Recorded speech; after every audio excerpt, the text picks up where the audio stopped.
What's up, fathers? This is Pastor Barry. We are on day 5 of Reset, Fatherhood Edition. I hope you've been able to join us over the last 4 days as we have been trying to explore this journey of fatherhood together. Fatherhood is not an easy road to travel, and I'm convinced that we do this fatherhood thing together. And so that was my thought process when trying to gather this group together here on social media and just kind of walk together, improve together. There's no instruction manual for fathers other than God's word. So we're trying to dig into God's word and see what God has to say about our life so that we can become better fathers. Today is day 5. I take day 5 from Job chapter 2, verse 13. It reads, "Then they sat on the ground with him 7 days and nights, but no one spoke a word to him because they saw that his suffering was very intense." My thought behind this was that we play so many roles as fathers. We wear so many hats. We are teachers. We are disciplinarians. We are comforters. We are chauffeurs. We are coaches. But I also think that one critical role that we play as fathers is being a friend.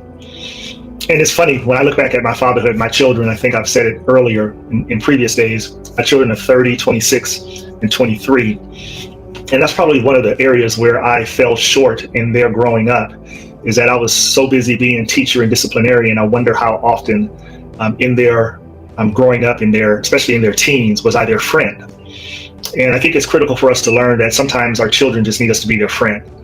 A friend, the definition of a friend is someone who is trusted, someone who is dependable, someone who is deeply affectionate and cares for someone else. And even though I do think I had all of those attributes, I really wasn't there as a friend. And so I want to encourage some fathers that sometimes your children just need you to listen. And I know for me that was very difficult, especially when they were younger, is just listening to them. I think I developed it a little better as they got older, but I can remember some critical times in my children's life where I probably should have did more listening than talking.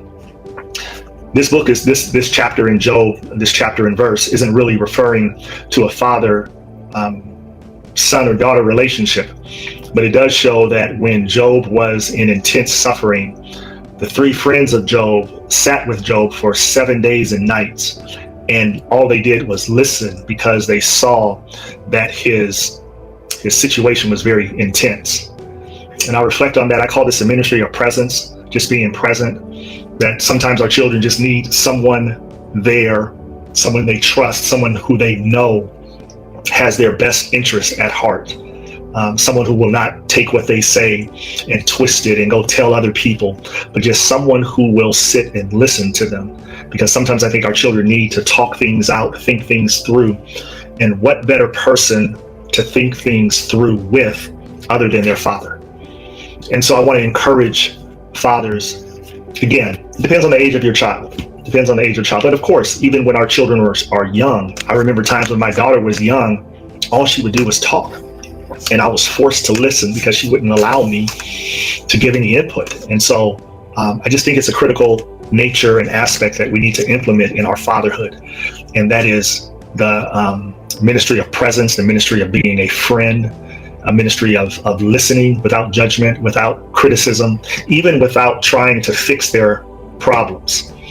Especially now that my children are older, I find myself listening more and not really giving any input.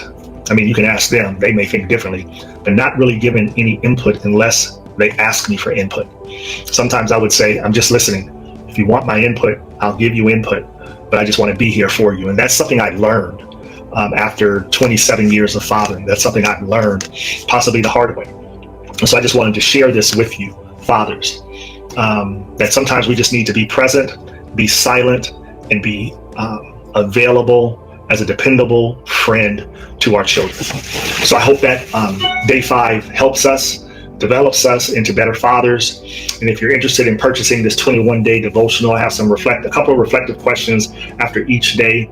You can always scan this QR code or just go to Amazon, type in the name of the book directly, and you can purchase the book online. I do have a few copies present in my office. You can email me at the email address and I can send them to you. So that's day 5. We got a little bit more to go. I hope you continue to join me in the journey. All right, peace.